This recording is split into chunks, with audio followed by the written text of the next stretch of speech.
Eu vou mostrar aqui para vocês agora algumas referências bibliográficas que eu utilizei para fazer esse estudo. Então, sem dúvida, né, a obra toda de Allan Kardec é sempre a base para o nosso estudo, até porque é um estudo baseado na doutrina espírita, então a gente utilizou aqui o Livro dos Espíritos, o que é o Espiritismo, a Gênese, Obras Póstumas, entre outros livros de autores bacanas aqui. Né, o Sergito, que eu gosto muito do material dele, tem 2 livros que eu consultei. Tem esse livro aqui, Ideias e Ilustrações, do Chico Xavier, Lavaredas Mentais do Seu Jair, tem umas histórias legais lá. Seja Feliz Hoje, que é uma psicografia do Divaldo, pelo espírito da Joana. Tem um livro também, que são Lindos Casos de Chico Xavier, que é do Ramiro Gama. E as imagens todas que eu tirei também da apresentação são do Google Imagens. Eu gosto sempre de mostrar essas fontes para vocês terem referência, se quiser consultar o material depois também. Bom, então, partindo, né, para o início do estudo, gente, eu acho que todos vocês, pode ser que a grande maioria, ou tem alguém que não conheça a doutrina, eu não sei se tem alguém aqui pela primeira vez, mas já se deparou com essa pergunta, né? Que é Deus? É a primeira pergunta do Livro dos Espíritos. Então, e é interessante pelo seguinte, porque normalmente se perguntaria assim, quem é Deus? E existe aí uma diferença fundamental entre os pronomes que e quem. O pronome quem implica em uma identificação, está ligado a uma pessoa. Já o pronome que define uma atividade, uma condição, uma qualificação. Então, por isso, o bom senso encarnado, que é nosso querido Kardec, assim ele era conhecido também, teve o cuidado de fazer essa pergunta: que é Deus? E a resposta que ele teve dos espíritos foi a seguinte: Deus é a inteligência suprema, causa primária de todas as coisas. E essa resposta vai ser toda a base do que a gente vai conversar aqui hoje. Especialmente por causa disso aqui, ó, inteligência suprema. Gente, inteligência suprema é aquele que está acima de todas e quaisquer inteligências que a gente tenha conhecimento. Então, assim, quando você começa a refletir assim, nossa, quem que é o cara mais inteligente do mundo, não sei o quê, gente, Deus está muito acima. Ele está num patamar inimaginável, imensurável. Não tem como a gente alcançar isso. E teve uma observação que eu li num dos livros que foi interessante, porque essa afirmação, ela esgota todos os nossos limites de entendimento. Porque, assim, você pensar, pô, inteligência suprema, está acima de tudo, de qualquer coisa, não dá para medir isso. E por que eu estou insistindo nessa coisa da inteligência? Por que eu estou enfatizando isso? Porque, gente, é grande mesmo. É algo, assim, incrível. E se é uma inteligência, e nós, criaturas, que somos criaturas também inteligentes, nós podemos, então, nos comunicar. Bom, então vamos lá. Um dos outros aspectos que é tratado, né, nessa gama de livros de Kardec, o Livro dos Espíritos, a Gênese, Obras Póstumas, todos eles exploram esse assunto, que são as provas da existência de Deus. E é interessante pelo seguinte, tem mais uma frase aqui. Todo efeito inteligente deve ter uma causa inteligente. Então, o conhecimento científico, ele concebeu uma premissa de que não há efeito sem causa. Então, ou seja, toda ação leva a uma reação. E muitas vezes nós não sabemos o que ocasionou determinada situação, mas elas acontecem. E normalmente são oriundas de Deus. E aí é interessante a gente pensar o seguinte: desde o organismo, né, desde o mais pequenino inseto, até as leis que regem o universo, isso tudo atesta a grandeza de Deus, a grandeza divina em nossas vidas. E olha, não tem necessidade da gente ser muito culto, de ser super inteligente para perceber algumas coisas, para perceber essas provas da existência de Deus na nossa vida. E aí eu vou mostrar o porquê, né? A Meimei, por exemplo, em um dos livros que eu citei, ela traz um conto para a gente que é bem sutil, mas é bem ilustrativo sobre isso. O nome do conto que ela traz está até no livro Ideias e Ilustrações, que foi a psicografia do Chico, chama A Existência de Deus. E aí ela conta o seguinte: existia um velho árabe analfabeto que ele orava com muito fervor e com muito carinho todas as noites. E ele estava junto de uma caravana que estava fazendo uma longa jornada. E nessa caravana existia um líder, né, vamos dizer assim, o senhor caravaneiro, e ele já tinha ouvido falar desse velho árabe, e ele um dia cismou lá e mandou chamar o velho árabe para conversar com ele, porque assim, ele ficava intrigado, sabe, com a fé desse homem. E aí ele perguntou para ele assim: por que você ora com tanta fé? Como que você sabe que Deus existe, quando nem ao menos você sabe ler e escrever? E aí aquele senhorzinho, muito humilde, né, respondeu para ele assim: ó grande Senhor, eu conheço a existência do nosso Pai Celeste pelos sinais dele.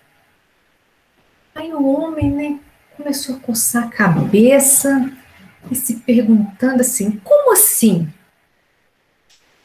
E aí esse servo humilde começou a explicar. Ele disse assim: quando o senhor recebe uma carta de uma pessoa ausente, como que o senhor reconhece quem que escreveu essa carta? Aí o senhor caravaneiro disse: bom, pela letra. Aí o velho árabe falou: pois bem, quando o senhor recebe uma joia, e como que o senhor sabe quem que foi o autor dela? Aí logo o senhor caravaneiro falou: bom, pela marca do ourives. E aí, na sequência, ele disse assim: tudo bem, e quando o senhor ouve passos ao redor das nossas barracas, né, quando a gente está acampado, a gente ouve passos de animais. Como que a gente sabe quais animais estiveram presentes ali ao redor das nossas tendas? E aí, imediatamente, o senhor caravaneiro respondeu, falou assim: bom, pelas pegadas, né, pelos rastros que esses animais deixaram. Então, esse velho sábio disse assim: senhor, me acompanhe aqui fora da tenda um instante, por favor. E aí, quando eles saíram da tenda, estava uma noite enluarada, né, aquela lua cheia, maravilhosa, aquele céu bonito.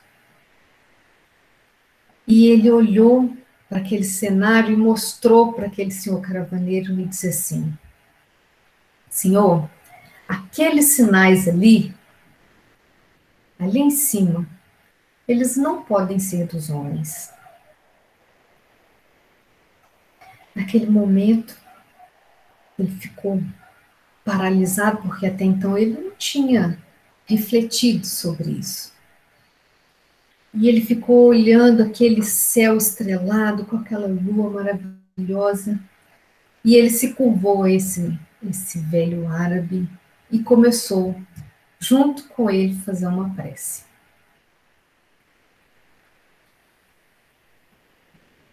Percebe, gente, como que é sutil nessa presença das criações de Deus ao nosso redor? E que muitas vezes a gente não se dá conta, a gente não percebe. Tem pessoas que não, às vezes, passam pela rua e não percebem que tem uma lua cheia ali. Ou que tem um ipê amarelo florindo. Existem muitas pessoas que às vezes não têm essa sensibilidade. E não percebem essas belezas divinas o tempo inteiro, sabe? Nos cutucando ali.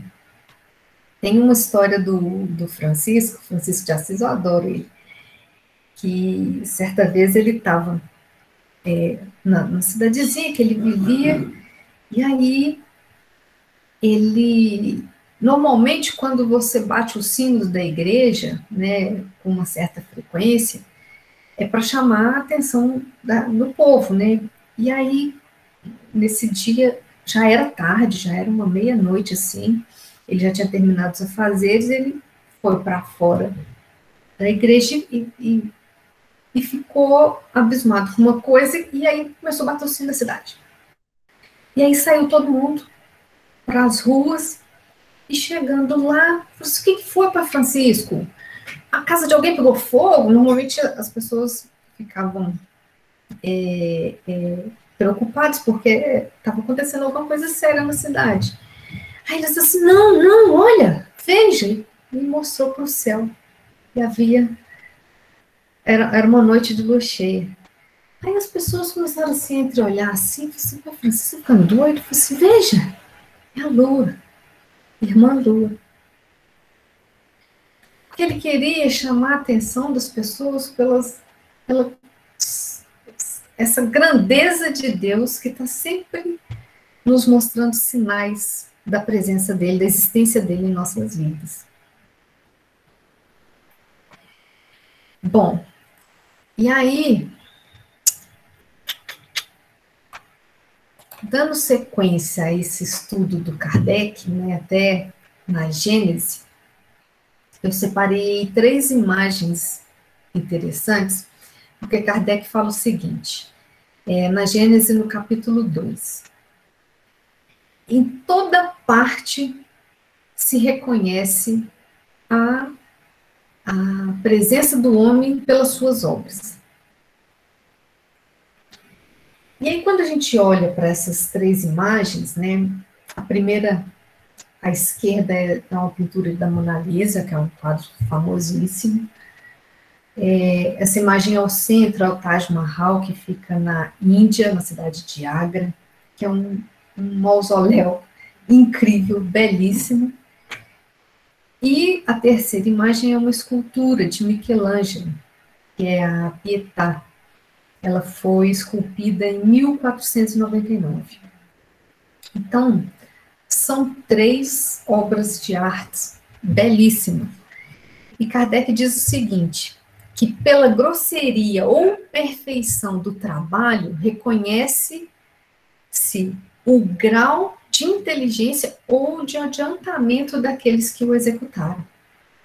Então, a gente percebe aí, nessas criações dos homens, existe uma inteligência por trás. Michelangelo, quando ele fez essa escultura aí, eu fiquei pensando, meu Deus, é uma coisa belíssima, e é uma das obras dele mais conhecidas, que é até a imagem de Maria com Jesus no colo.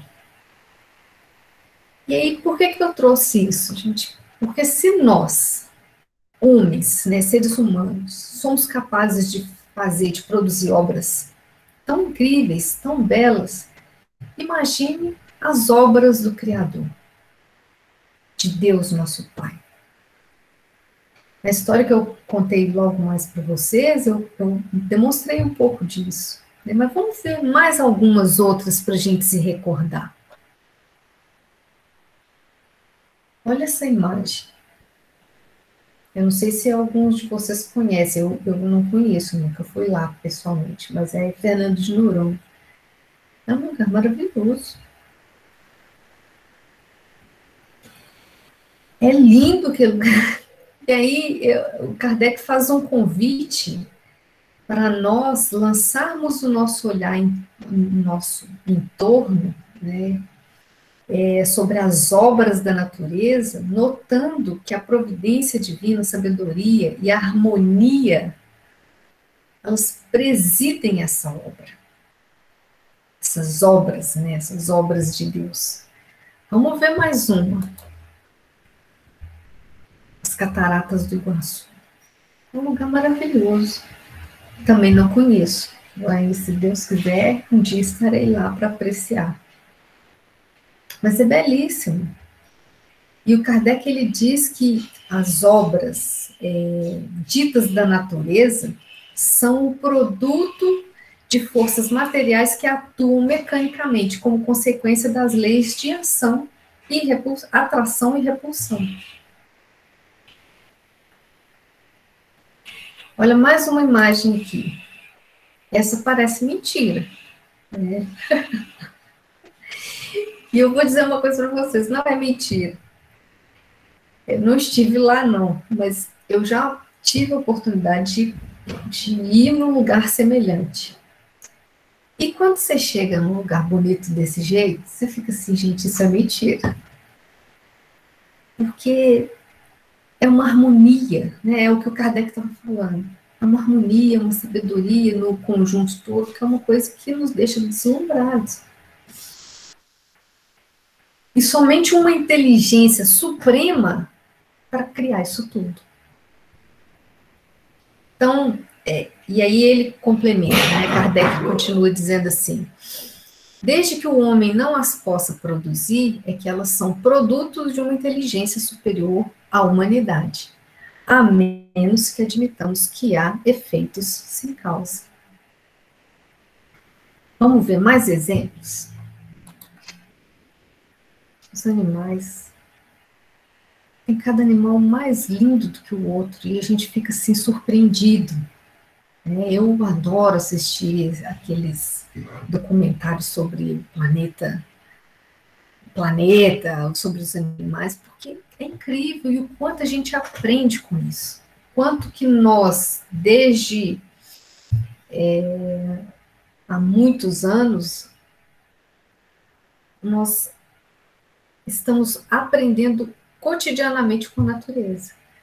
Muitas das coisas que a gente cria, que a gente realiza, se espelhando, observando como que a natureza, quais são esses mecanismos que a natureza atua e a gente começa a aprimorar isso.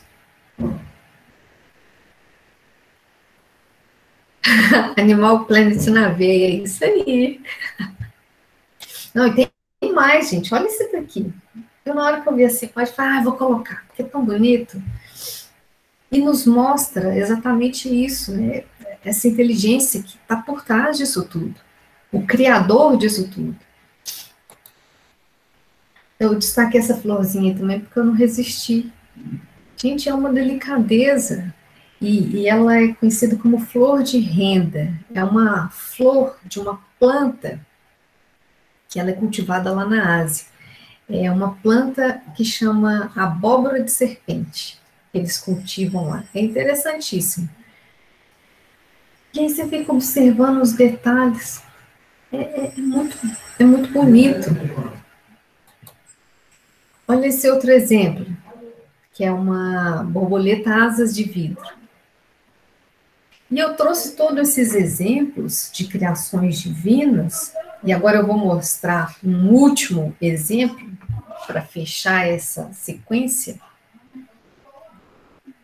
para a gente refletir nessa grandeza.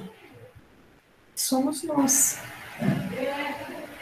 Vocês já pararam para pensar na complexidade que é o corpo humano? Como que cada coisa funciona direitinho, que são trilhões de células e não sei quantos neurônios. É todo um conjunto que funciona de uma forma incrível. Então você fica assim, gente, é só realmente um ser com uma inteligência suprema para criar todo esse conjunto. De que nós temos conhecimento aqui, né, no nosso planeta, e sem falar do universo, que dá nem para medir, né? Bom, então vamos lá para a próxima. O Mano está aqui conversando no telefone, vocês estão ouvindo, né?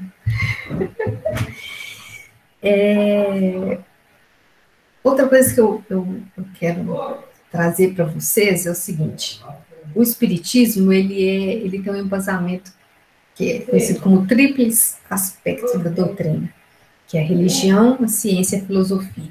Porque elas precisam caminhar juntinhas, né, de mãozinhas dadas, para esclarecer as diversas dúvidas e informações sobre a vida, sobre moral, sobre ciência, enfim.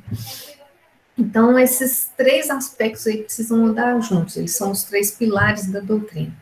E baseada nisso, e fazendo esse estudo sobre Deus, eu encontrei uma reportagem muito bacana que foi apresentada pela TV Record no Domingo Espetacular, talvez até alguns de vocês tenham assistido. Mas é sensacional. E eu gostaria de compartilhar esse vídeo aqui com vocês. Eu vou fazer inicialmente um teste do áudio. E, Ozinho, você está aí? Tô. Eu vou colocar aqui, então.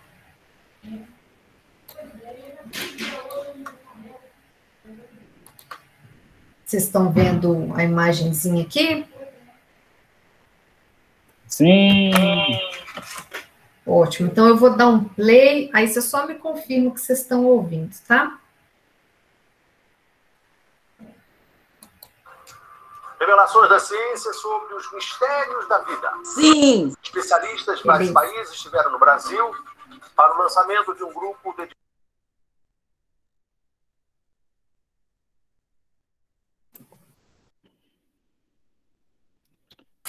Da natureza comprovam a existência.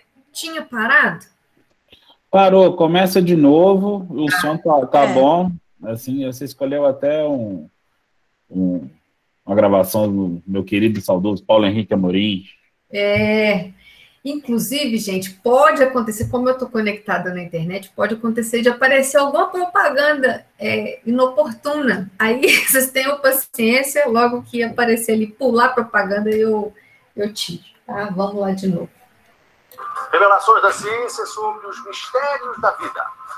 Especialistas de vários países estiveram no Brasil para o lançamento de um grupo dedicado à tese do chamado design inteligente. Esses cientistas acreditam que a perfeição e a complexidade da natureza comprovam a existência de um ser superior. O que há por trás do bater das asas de uma borboleta? Ou das cores vibrantes das penas dos pássaros? O que há em comum entre a concha do mar e a força dos furacões? Que mistérios guardam as nossas células e o DNA, o responsável por tudo que somos? Os homens reunidos nesta sala são os principais nomes de um ramo da ciência que pretende responder questões como estas. Ao contrário do que a gente já pregoou por 150 anos, há evidências de inteligência na vida e no universo. Eles são estudiosos do chamado design inteligente, uma linha de pesquisa que acredita que a complexidade da vida e a perfeição da natureza comprovam a existência de um ser superior. A vida foi feita pronta, o universo foi feito pronto, planejado por um ser extremamente inteligente, com design, com arte, com perfeição. Marcos Eberlin coordena o Núcleo de Pesquisa em Ciência, Fé e Sociedade, recém-inaugurado por uma das maiores universidades de São Paulo, em parceria com instituições americanas. Outro defensor do design inteligente é o doutor em bioquímica e professor americano Michael Behe.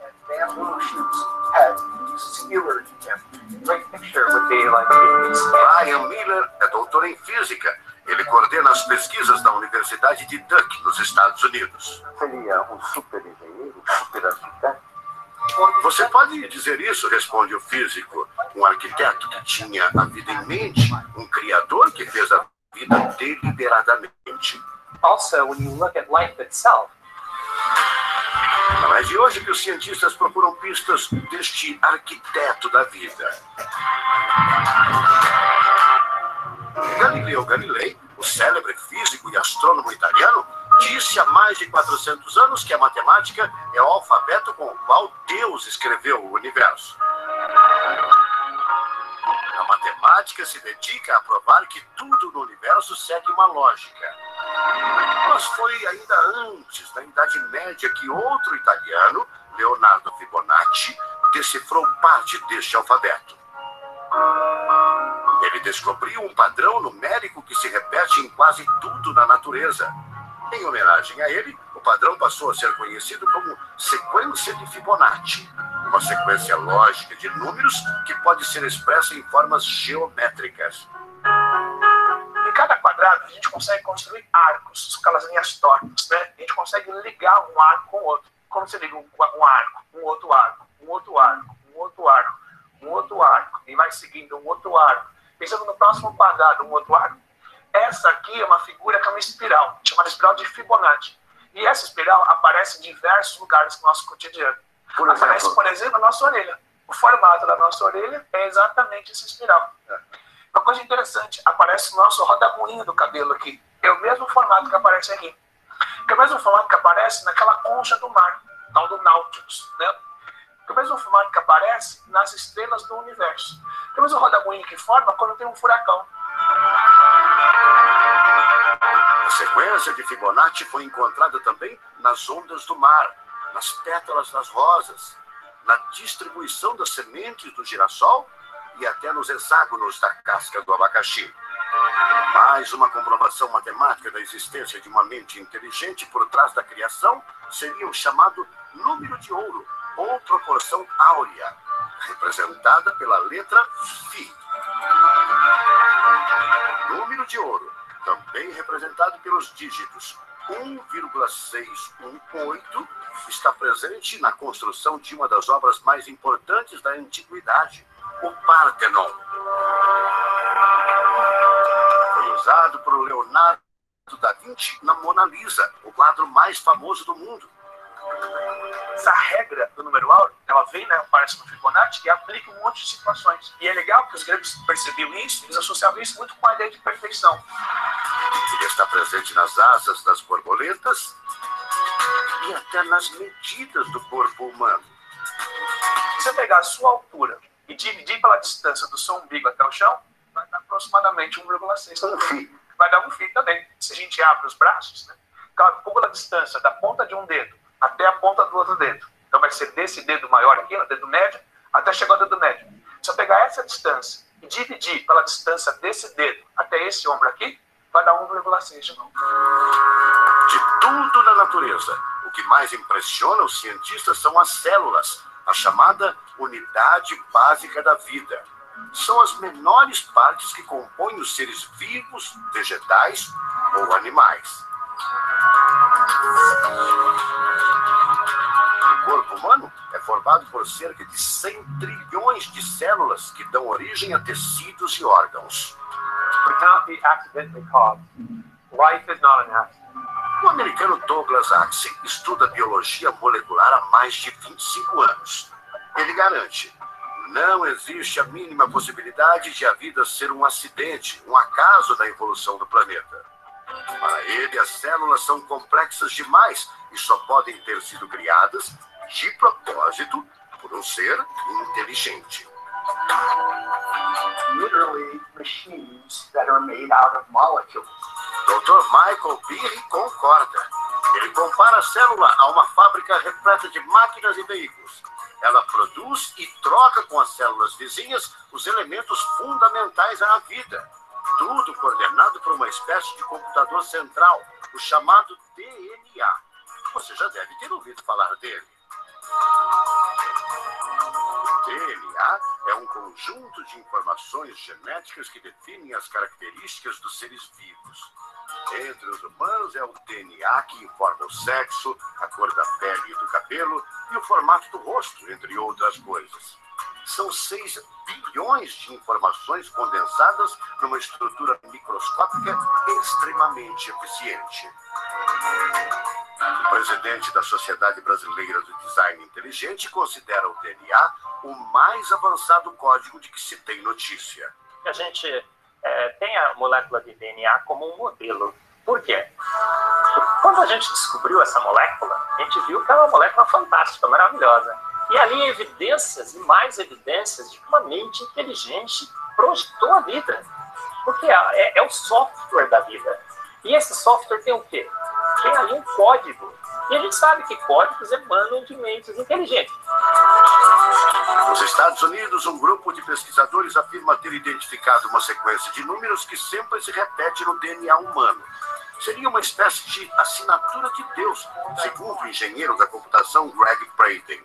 So now we have a definition. Ao considerar a carga dos elementos químicos do DNA, os pesquisadores teriam identificado o seguinte padrão numérico: 10, 5, 6, 5. Eles então passaram a tentar decifrar esse código e tiveram a ideia de substituir os números por letras hebraicas. Em hebraico, a língua oficial de Israel e que aparece na Bíblia, os números são representados por letras, como explica essa professora israelense. A escrita hebraica é muito antiga. Já tem textos escritos 1000 anos antes da Era Comum. E nesta época ainda não inventaram o sistema decimal dos números que usamos agora. Na Bíblia, o Primeiro Testamento, podemos ver não só os números dos versículos e os números dos capítulos, mas também as páginas. A contagem das páginas está feita em letras e não em números. A sequência numérica 10, 5, 6, 5 foi transcrita para as respectivas letras em hebraico: Yud, Rei, Vav, Rei. Veja o resultado. A sequência corresponde à palavra Javé, ou Deus, em hebraico. Apesar de todo o avanço da medicina, cerca de 90% das informações genéticas ainda são um mistério. O professor Eberlin diz que as descobertas científicas trazem implicações sérias para toda a humanidade, mas cada vez mais reforçam os argumentos de quem acredita no design inteligente, a assinatura de uma força superior. A gente vai ter que entregar essa informação para a filosofia e para a teologia. E a gente agora, como bons filósofos e teólogos que todos somos, a gente vai colocar a nossa filosofia e nossa teologia em cima desse dado científico e optar pela melhor opção. Eu, óbvio, acho que a melhor opção é Deus. Como gente, a gente tem esse direito, né, de especular em cima da descoberta científica de que uma mente inteligente orquestrou o universo e a vida.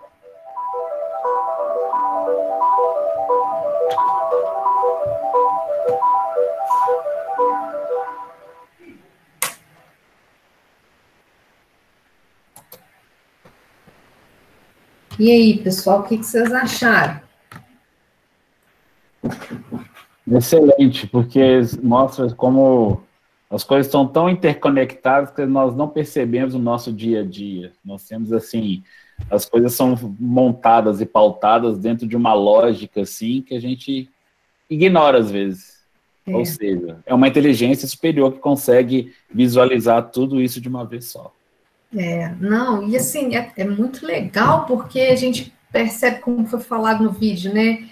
a perfeição e complexidade da natureza, né? A complexidade, por exemplo, do DNA, e que por trás disso tudo tem uma mente brilhante, ordenando tudo. Então, assim, esse estudo ele só corrobora com as coisas que eu falei para vocês até agora, né, na visão espírita. E esse é um estudo científico, não tem nada a ver com o espiritismo. Não tem nada a ver no sentido assim, não foi um estudo espírita, um estudo científico. Mas tem tudo a ver com o espiritismo nesse sentido, porque coincide, né? Todas as informações você percebe que vai checando e vão se conectando. Quando eu assisti, tem vários vídeos sobre esses assuntos, né? Sobre o Leonardo Fibonacci, que descobriu aquele padrão numérico, aquilo é sensacional, e tudo vai se conectando, que é esse desenho que está aqui, né, na imagem que eu estou mostrando para vocês. Eu fiquei impressionada. A frase de Galileu Galilei também, né, que diz que a matemática é o alfabeto no qual Deus escreveu o mundo. Nossa, eu achei isso lindo. É muito bacana. E só contribui para essa visão espírita que a gente está expondo aqui hoje. E eu gostaria de dar uma sequência aqui para vocês, do que está até no material da codificação, sobre os atributos de Deus. Então, para a gente compreender, né, um pouco mais sobre essa complexidade que é essa inteligência suprema. Então, para começar, Deus é eterno. Se ele é eterno, ele não tem princípio. Ele existe e sempre existiu. Não teve alguém que foi lá e criou ele. Senão ele deixaria de ser o criador, certo? Então, por isso, ele é eterno. Ele é imutável. Gente, Deus não está sujeito a mudanças. Imagina se, de repente, Deus fica cansado, acorda mal-humorado e fala, vamos fazer uma bagunça aqui nesses planetinhos. Não é assim que funciona. E ter esse tipo de pensamento é ficar equiparando Deus, na sua infinita grandeza, com a gente, que somos criaturas. E criaturas muito pequenas ainda, né, em relação a ele. Então, assim, ele não muda. Se ele mudasse, ia atrapalhar toda essas leis universais que existem. Ele é imaterial. A sua natureza, ela difere de tudo que a gente entende de matéria, né? Não dá para segurar Deus. A matéria dele, como foi falado aqui, na verdade, não é a matéria dele, ele é imaterial. Não dá para a gente entender do que Deus, o que Deus é. Tá vendo que é difícil, às vezes, a gente colocar conceitos, porque a gente ainda tem muito a aprender sobre Deus. É um universo, assim, que é uma jornada longa. Outro aspecto, ele é único. Se houvesse muitos deuses, por exemplo, que às vezes a gente sempre ouve essas histórias dos deuses, Deus do trovão, Deus disso, Deus daquilo, ia ser aquela confusão. Que às vezes a gente vê nessas histórias, né, a confusão que esses deuses arranjam entre eles, né, deixa o ego tomar conta, um quer a coisa de um jeito. Imagine se fosse assim. E Deus é único justamente para colocar ordem em tudo. E aí vem um outro que é importantíssimo, que ele é onipotente. Então, porque ele é único, ele é todo-poderoso. Se ele não dispusesse desse poder supremo, né, se tivesse algum outro ser tão poderoso quanto ele não ia ser único. Ele é soberanamente justo e bom. No meu entendimento, Nancy, isso é incontestável. A justiça divina, ela sempre vai falar mais alto. Às vezes a gente vê situações que a gente fica indignado, revoltado, e você fica assim, como é que pode? Mas é porque a justiça dos homens ainda é falha. E nós não conseguimos ver o todo, mas Deus consegue. E não há nada que escape. Então, sim, pode ser que a gente não arque com as consequências de alguns dos nossos atos agora, mas num momento futuro a gente vai ter que se responsabilizar por eles. A fatura vai ficar guardadinha para cada um de nós. E isso é tão legal na doutrina espírita, porque ela vai trazendo para a gente tudo que você faz, tudo que você realiza, todas as suas ações vão ter reações. Então, se você tem boas ações, com certeza você vai colher bons frutos disso. E a mesma coisa o contrário.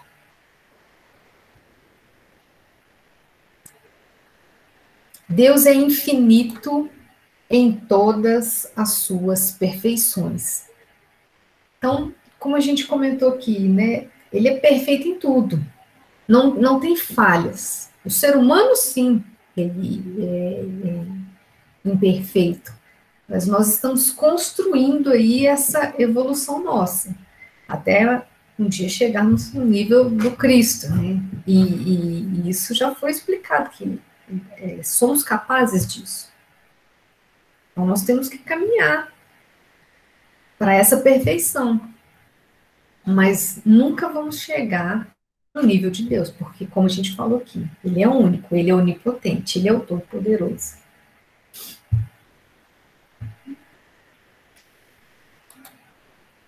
A crença em Deus nos dá segurança, com certeza, de que não estamos entregues à própria sorte. Essa é uma frase que eu tirei do livro do Sergito, e quando eu li a primeira vez eu gostei. Falei, quero colocar. Por quê? Muito antes da gente conhecer, entender sobre Deus, né, Deus já cuidava de nós. Ele sempre cuidou de nós. E eu gostaria de fazer um adendo, assim, uma reflexão para o momento até que nós estamos vivendo.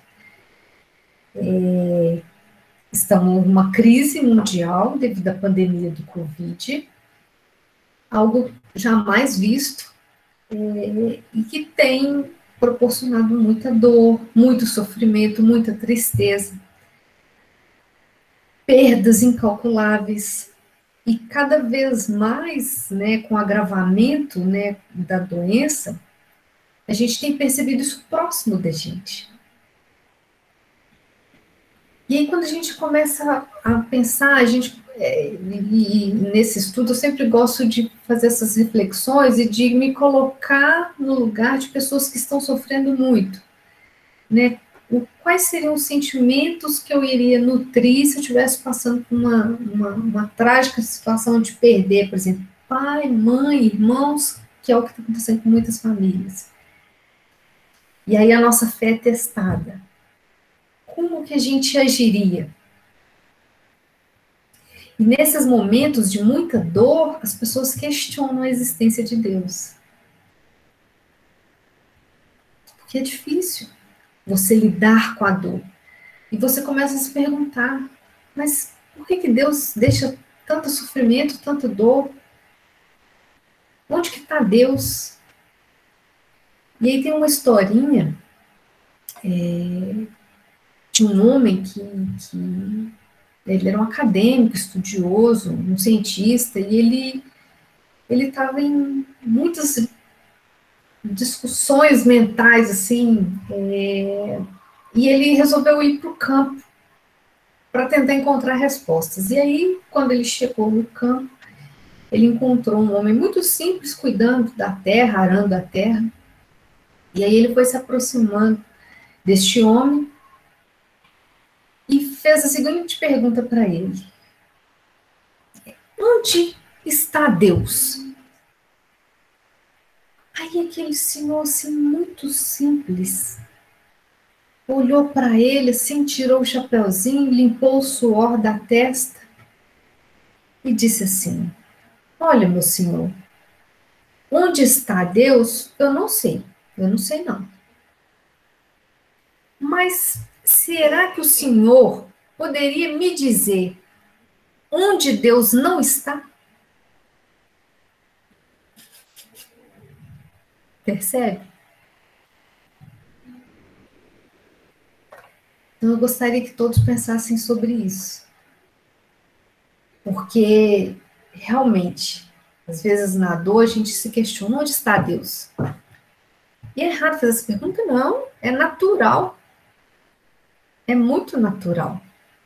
Porque nós somos seres frágeis, nós temos nossas dificuldades, nós culturalmente somos criados de uma forma que nos acaba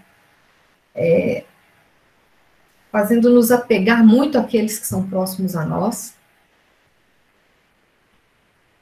Então, a gente precisa sempre se lembrar que Deus está conosco, nós não estamos entregues à própria sorte. Ele vai estar conosco incansavelmente em todos os momentos. Mesmo que aparentemente parece que ele não está.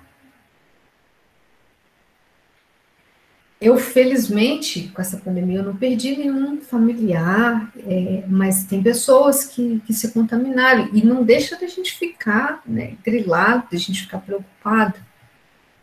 E como que a gente lida com isso? Eu tenho certeza que tem muitas famílias que estão aprendendo a lidar com essas situações novas, com essas perdas, e não é fácil.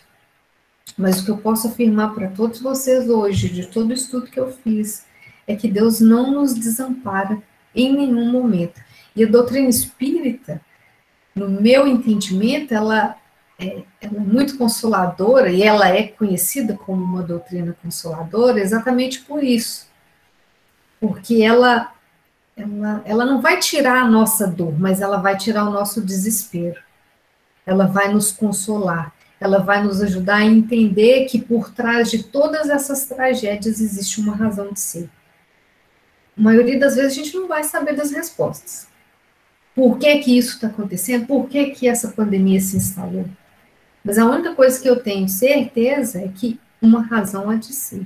E que a gente possa, de alguma forma, tirar as melhores lições disso tudo. Que a gente possa ser mais humano, que a gente possa se ajudar.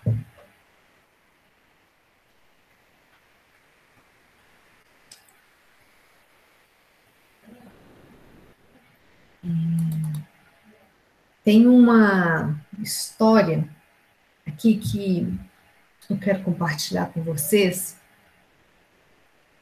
que é uma oração de um ateu. Eu acredito que muitos de vocês já tenham ouvido essa historinha. Ela é do Wilson Tropp. E conta o seguinte, que era um farmacêutico ateu, ele estava se preparando para fechar a farmácia, porque ele tinha um compromisso logo na sequência, e ele não queria se atrasar. Então ele já estava guardando as coisas, já estava começando a fechar a porta, quando de repente chegou a menininha, chorando, com uma receita na mão e pedindo para ele preparar aquela medicação, porque era para a mãe dela. E aí ele, não, eu não posso agora, eu estou sem tempo.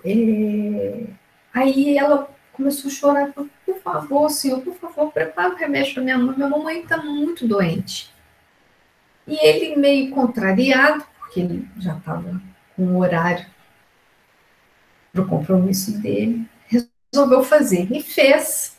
Preparou aquele medicamento com má vontade, com pressa. Logo pegou, entregou a menina o vidrinho e a menina foi embora. E quando ele foi terminar de guardar os vidros, ele percebeu que ele,